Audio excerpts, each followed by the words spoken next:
The hearing would like to recognize Mr. Chuck Hubbard. My name is Chuck Hubbard. I am Canadian Pacific's Director of Interline and Passenger Operations. I have been with Canadian Pacific for 34 years in various operating capacities. Since July 2015, I have served as the designated Amtrak Liaison Officer for Canadian Pacific's two U.S. operating railroads that host Amtrak operations, Soo Line Railroad Company and Delaware and Hudson Railroad Company, Incorporated. I want to thank the Federal Railroad Administration for this opportunity to share Canadian Pacific's views on the proposed metrics for measuring Amtrak on-time performance. I also want to note that CP joins in and fully supports AAR's testimony in this proceeding. As demonstrated by its record, CP is committed to serving Amtrak as it is to all of its customers. We currently host multiple Amtrak trains every day, 7 days a week. This includes the highly traveled Hiawatha train between Chicago and Milwaukee. In normal times, CP hosts 7 round trips daily, except for Sunday when it hosts 6 round trips. Again, in normal times, CP hosts 2 daily Empire Builders between Chicago and St. Paul, 2 daily Adirondacks between Schenectady, New York and the Canadian border, and 2 daily Ethan Allens between Schenectady, New York and Whitehall, New York. We take great pride in the fact that our on-time performance for these trains, as measured by Amtrak for the past 4 years, received an A grade on Amtrak's published report card. In my comments today, I want to touch on 3 issues that are fundamental to ensuring that the proposed regulations measurement of on-time performance is fair, reasonable, and reliable. First, the accuracy of train schedules. Second, the delay beyond the host of the railroad. And third, data availability and accuracy. The proposed regulation, centered as it is upon customer expectations, is premised on maintaining realistic train schedules. Rail volumes, operating conditions, and infrastructure are not static, and each of these factors impact the ability of a host to support Amtrak scheduled service. A realistic schedule must build in sufficient time to accommodate short-term variations in these factors. In addition, as the FRA acknowledges, schedules should be adjusted periodically in order to address both short-term and long-term capacity issues. Currently, however, there is no process to ensure that schedules are kept current and realistically achievable. And although FRA's Notice of Proposed Rulemaking acknowledges the need for development of realistic schedules and subsequent adjustments, indeed it even suggests criteria that should be considered in arriving at realistic schedules, the proposed regulation neither mandates the schedules be adjusted periodically, nor does it provide a mechanism for resolving disputes between Amtrak and the host regarding schedules. Based on our experience, CP believes that the proposed regulation should include such a mandate and dispute resolution mechanism. CP is also concerned that the proposed regulation does not adequately address delays that are beyond a host's control. While the proposed regulation mentions this concern in the context of multiple hosts, it does not in fact address the issue. All trains moving on CP's network are scheduled. These schedules take into account Amtrak's published train schedules. When an Amtrak train arrives late on CP's network, the train's published schedule may no longer be achievable as a practical matter. However, the proposed regulation does not reset the clock, nor does it have any provision for this operational reality to be addressed. In addition, the delayed arrival can lead to further delays on the CP. If the Amtrak train misses its scheduled slot, CP dispatchers must include new slots for the late arrived Amtrak train. Depending upon timing and infrastructure, these delays can be significant. Take, for example, the Adirondack train in the Northeast. On CP, the Adirondack traverses a single-track railroad with passing sidings that are nearly 30 miles apart. If CP receives the Adirondack out of slot, it may need to wait until the single track clears. That could be 40 minutes or more depending upon conditions and circumstances. CP believes that it is unfair to penalize the host railroad for delay that is due to factors beyond the host's control as the proposed regulation appears to do. The standard proposed by the regulation is dependent upon data including the number of trains, the number of passengers detraining at each station, the arrival and departure times at each station. The proposed regulation contemplates that this data would be relevant in an STB investigation of train performance. However, at this time, there is no requirement that Amtrak shares this data. If the data were readily available from the outset, it would decrease the likelihood that matters would escalate to the STB. Accordingly, the proposed regulation should ensure that railroads have timely access to this data in order to arrive at fair and realistic schedules to ensure the accuracy of the data and for the sake of transparency. Accuracy and transparency is particularly important given the fact that the proposed regulation gives Amtrak, a self-interested party, control of the determination of responsibility for delays. In conclusion, to be useful, the OTP standard must be premised on realistic schedules, hold the appropriate parties accountable for delays, and be based on available and accurate data. CP is concerned that a standard that does not meet these criteria would cause harm by creating, among other things, creating unnecessary friction between Amtrak and the host railroad and causing unnecessary STB investigations. Most importantly, would ill serve Amtrak and its passengers. Accordingly, CP urges the FRA to address these issues in this proposed rulemaking. Thank you for your time.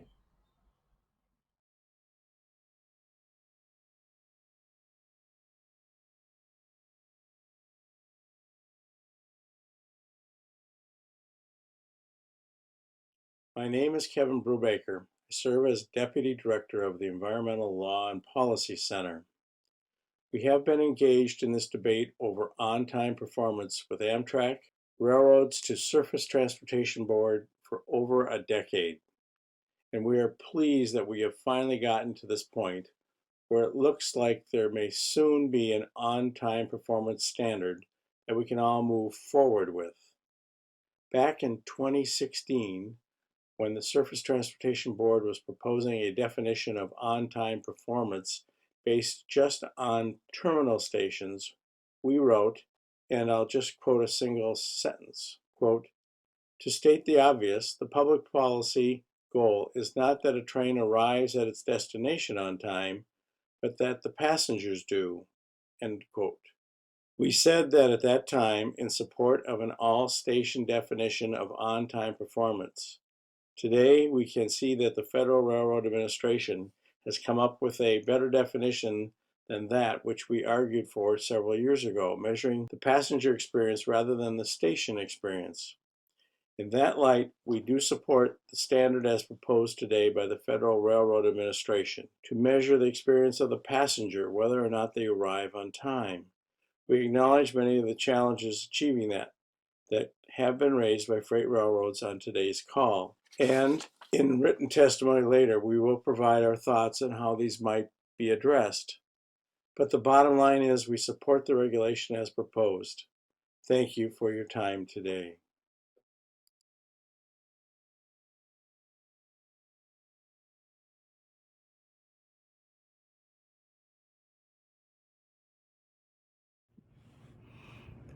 Thank you, Mr. Moderator, for allowing my comments in support of the proposed rulemaking regarding on-time performance, OTP, metrics and minimum standards for Intercity Passenger Rail Service. I am John Robert Smith, Chair of Transportation for America, with Beth Osborne, our Director. T4A is an advocacy organization made up of local, regional, and state leaders who envision a transportation system that safely, affordably, and conveniently connects people of all means and ability to jobs, services, and opportunity through multiple modes of travel. T4A has advocated for establishment of federal discretionary grant programs to support passenger rail capital and operating investments. On behalf of our partners at the Southern Rail Commission, we have successfully applied for consolidated rail infrastructure and safety improvement and restoration enhancement grants from the FRA for planned service restoration between New Orleans and Mobile, Alabama, serving intermediate stops along the Mississippi Gulf Coast with 2 daily round trips. T4A has successfully advocated for the preservation and improvement of long-distance and short corridor trains serving communities large and small across the United States. However, the hard work of preserving and restoring passenger train service is wasted if passengers cannot reasonably rely on published schedules. Delays caused by freight railroads threaten the viability of many passenger rail services around the country. In addition to threatening the services themselves, these delays also threaten the viability of real estate developments near stations in many communities.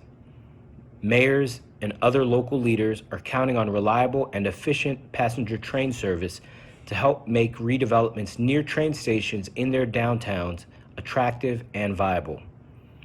We often hear from our members that freight interference, along with unnecessary and willful delays, often make train hours late. According to Amtrak's 2019 Host Railroad Report Card, no long-distance train arrived at its endpoint within 15 minutes of the scheduled time, more than 73% of the time. Across its long-distance network, the average train arrived at its endpoint within 15 minutes of the schedule 43% of the time in 2019. This is unacceptable. If riders cannot count on getting to their destination within a reasonable range of their scheduled arrival, Amtrak will not be able to count on passengers to continue filling their trains. We also hear that many riders would accept slight schedule adjustments if it is meant their train could run on time far more often. We are further concerned about the impacts of poor OTP, considering the possible suspension or elimination of many essential routes around the country, along with the long-term trend of intercity bus carriers abandoning many of their rural routes. As these alternative modes continue to contract, reliable rail services will be increasingly important lifeline for rural areas. We believe, and Amtrak's data supports, that when freight railroads understand there are consequences to delaying passenger trains, they can make the trains run reliably on time. Under OTP metrics established under the Passenger Rail Investment and Improvement Act, freight railroads proved that they could meet acceptable standards for OTP. However, once the U.S. Court of Appeals for the D.C. Circuit overturned those metrics in 2013, the freight railroads have failed to grant passengers trains the priority required by law and required to keep passenger trains financially viable long-term. T4A and its members support the proposed FRA rule for OTP because it will restore accountability for freight railroads and establish a meaningful framework to ensure passengers can count on posted schedules for their travel to any station on the Amtrak network. We further support the ability of the STB to investigate the causes of delays and to award damages for further failure to give preference to passenger trains as required by law. Returning accountability to passenger train OTP greatly improves the viability of existing and new passenger rail services in our states and across the country. We urge you to adopt this proposed rule on OTP metrics and standards and give people the preference they require over freight. Thank you again for allowing our comments today. Hopefully, you have been enlightened listening to the testimonies that were presented at the end of April. Both sides have quite a bit of work to do to make these new rules clear and effective for both the passenger riding public and the host railroads involved. I would like to remind you the FRA will continue to receive public comments through June 1st, 2020. The Wisconsin Association of Railroad Passengers did not submit a comment as a group, but at this time, I would like to submit a comment.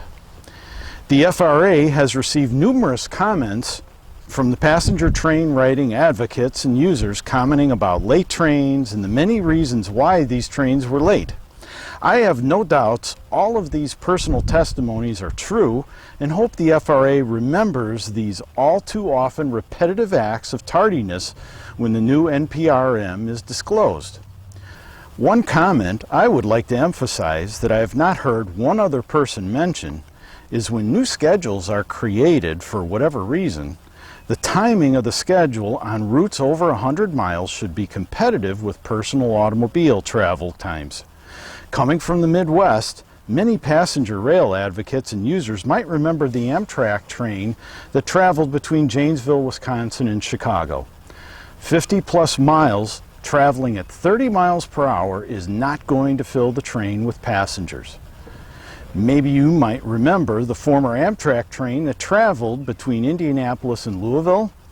Maybe 120 miles covered in 4 hours. I'm urging the FRA to include in their rulemaking a provision that requires all train schedules must be competitive with automobile travel to avoid repeating the previous examples that were destined to be failures from the onset.